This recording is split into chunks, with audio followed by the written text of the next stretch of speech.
ആരാ? എന്താ? ഞാൻ ജോർജി, ഹോം മിനിസ്റ്ററുടെ വുഡ് ബി, അല്ല ഭാര്യയുടെ മകളുടെ വുഡ് ബി, ഹോം മിനിസ്റ്ററുടെ ഭാവി മരുമകൻ. Sorry sir. Hey please sit down.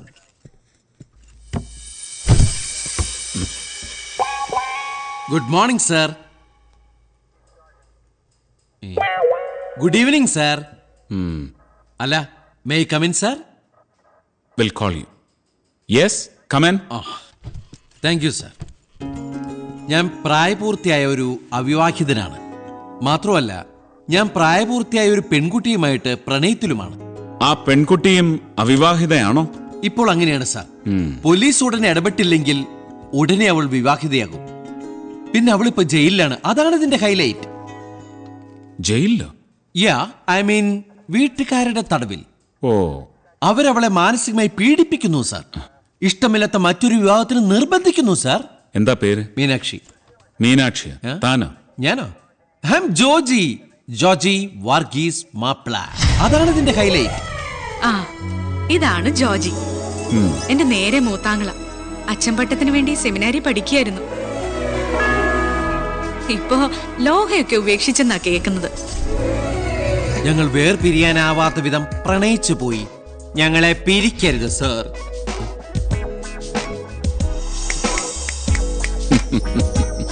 എന്താ സാർ?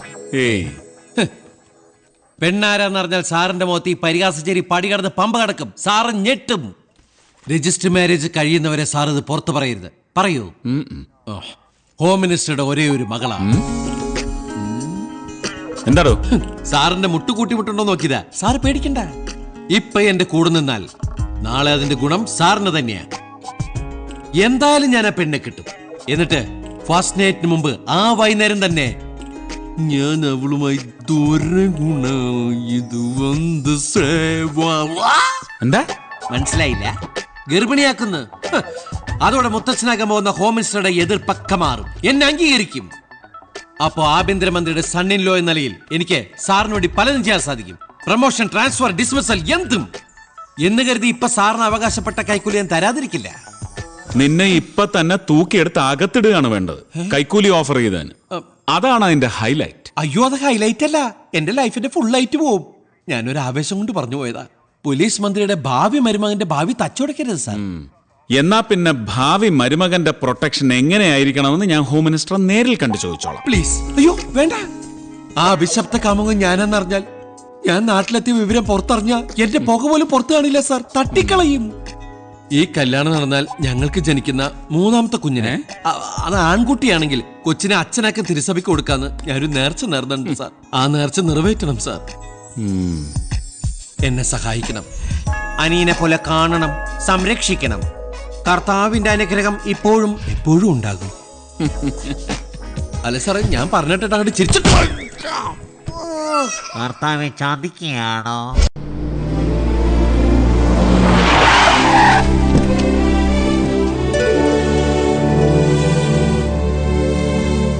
കർത്താവേ, ഈ ദാസനെ ആപ്പച്ചി പുറത്തേക്ക് വലിച്ചറിയാതെ കാത്തുകൊള്ളണേ.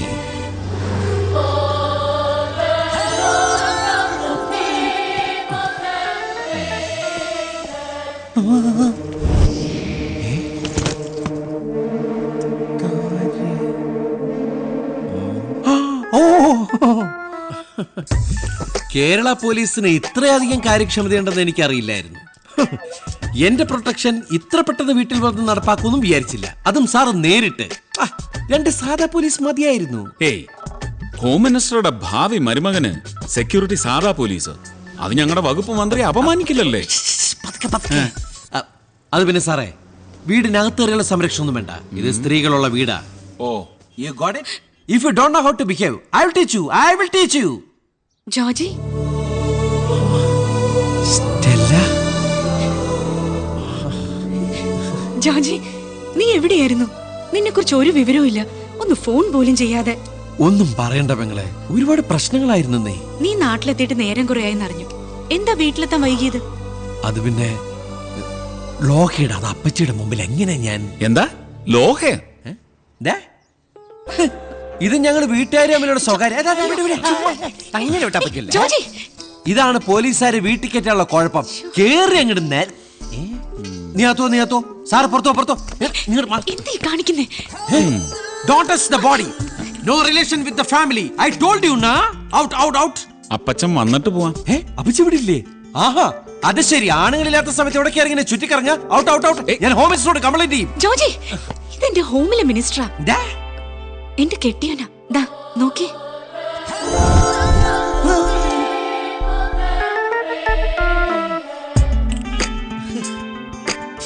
ഇതെപ്പോ? 1.5 മാസം മുമ്പ്. So fast. പെങ്ങടെ കല്യാണം അറിയാത്ത ലോകത്ത് ആദ്യത്തെ ആങ്ങളെ ഞാനായിരിക്കും. സോറി അളിയ. ദേ, ഇവന്റെ ചമ്മല് കാണാൻ നല്ല രസമുണ്ടല്ലേ? നീ അറിഞ്ഞ പള്ളിയിൽ അച്ഛനാകാൻ പോയ ആങ്ങളെ ഇപ്പം പിള്ളേരുടെ അപ്പച്ചി വന്നു. അപ്പച്ചി നോക്കി പേടിപ്പിക്കും. അയ്യോ അപ്പച്ചി ഒരിക്കലും മറ്റേ കാര്യം അറിയരുത് അളിയ. പ്ലീസ്.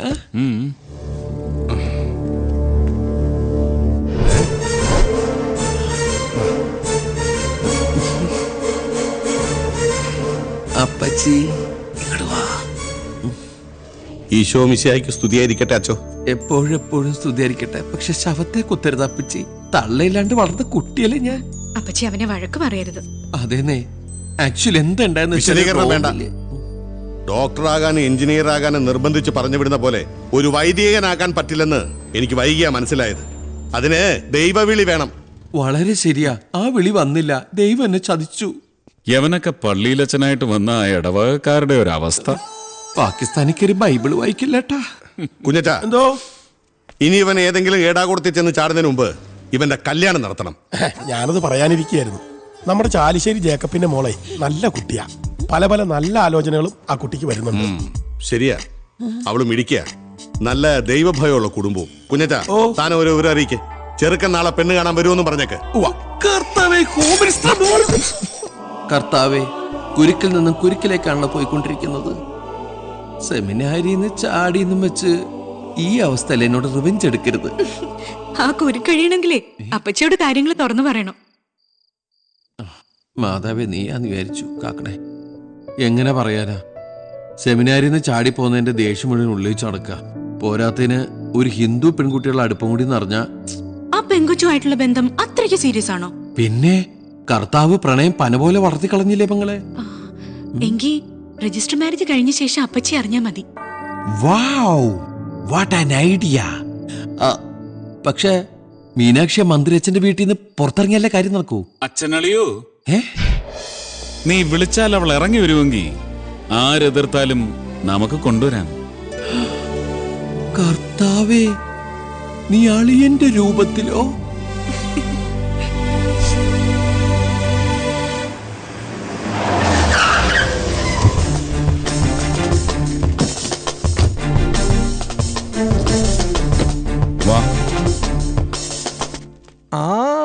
മിനിസ്റ്ററെ കാണാനായിരിക്കും. അതെ അതെ, അകത്ത് അദ്ദേഹത്തിന്റെ മകളുടെ വിവാഹം ഉറപ്പിക്കുന്ന ചടങ്ങ് നടക്കുകയാണ്. അങ്ങനെയല്ല ഇതിന്റെ. അത് പിന്നെ സന്തോഷമുള്ള കാര്യല്ലേ സർ. മുഹൂർത്തമായോ? ഓ, ഇനി ജാതകങ്ങൾ കൈമാറാവല്ലോ. ആവാലോ. Excuse me sir. ഇവിടെ ഒരു ചടങ്ങ് നടക്കുക. ഒഫീഷ്യൽ കാര്യം പിന്നീട്. ഈ ചടങ്ങുമായി ബന്ധപ്പെട്ട ഒരു കാര്യം സംസാരിക്കാനാണ് ഞാൻ വന്നിരിക്കുന്നത്. തികച്ചും ഒഫീഷ്യൽ. ഇത് ജോർജി. ഇദ്ദേഹം ഒരു കംപ്ലൈന്റ് തന്നിട്ടുണ്ട്. ആ കംപ്ലൈന്റിൽ പറയുന്നു അങ്ങയുടെ മകൾ മീനാക്ഷിയും ഇദ്ദേഹവും തമ്മിൽ പ്രണയത്തിലാണ്.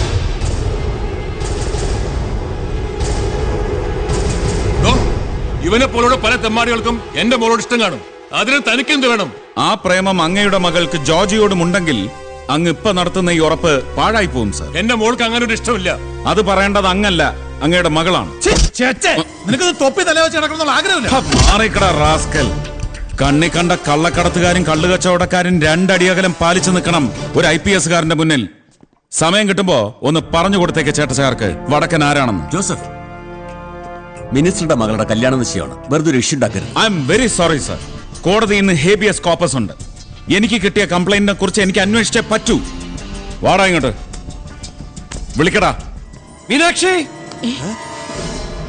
മീനാക്ഷി, എന്റെ വീട്ടിൽ കയറി വന്ന് പിടിച്ച് പുറത്താക്കണ ഈ തെണ്ടിയെ. നോ. മീനാക്ഷി, അടിച്ചിറക്കടാ മക്കളെ. ഈ മീനാക്ഷി, വാടാ ഇങ്ങോട്ട്. മീനാക്ഷി. ജോജി ജോജി മീനാക്ഷി ഇറങ്ങി വാ. ഇറങ്ങി വരാനാ പറഞ്ഞ മീനാക്ഷി.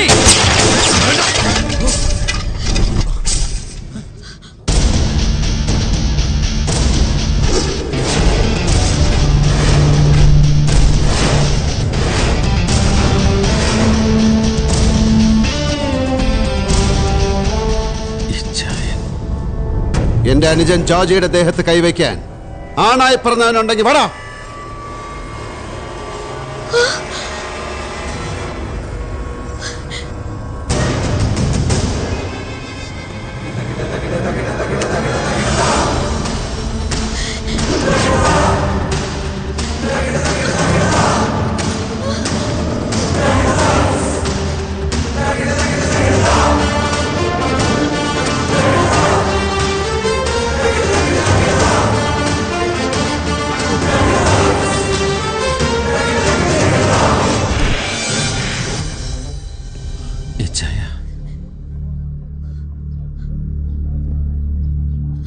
എടി കൊച്ചേ, നിനക്ക് ഇവനെ ഇഷ്ടമാണോ? ഇനിയുള്ള കാലം ഇവന്റെ കൂടെ പൊറുക്കാൻ തയ്യാറാണോ? ഇവരുടെ മനസ്സമ്മതം കഴിഞ്ഞു. ഇനി പിടിച്ച് വണ്ടി കേട്ടടാ. നിന്നെ തടയാൻ ആരാ ഉള്ളതെന്ന് കാണട്ടെ. വടക്കാ സൂക്ഷിച്ചോ. ഹോം മിനിസ്റ്റർ വീട്ടിൽ വെച്ച് ഈ പ്രതിയുമായി നടത്തിയ നാടകത്തിന്റെ പേരിൽ തന്റെ തൊപ്പി തെറിക്കും. രഞ്ജിത്ത്, ദാ ഇത് കണ്ടോ? ഇന്ത്യയിലെ തന്നെ നമ്പർ 1 അഡ്വക്കേറ്റായ സുപ്രീം കോർട്ടിലെ കൃഷ്ണദേവ് അയ്യർ എനിക്ക് വാങ്ങി തന്ന ജാമ്യം.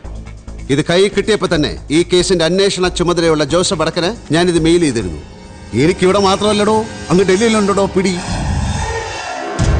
എടോ ഹരിഹര, ഞാൻ ഒരിക്കൽ കൂടെ ആവർത്തിക്കുന്നു, ജോർജ് കുട്ടി വധക്കേസിലെ കൊലയാളിയെ കണ്ടെത്താതെ ഞാൻ ഇവിടുന്ന് പോവില്ല. നിഴല് പോലെ കാണും നിന്റെ പിന്നിൽ. വടാ അളിയോ, വന്ന് വണ്ടി കയറ്.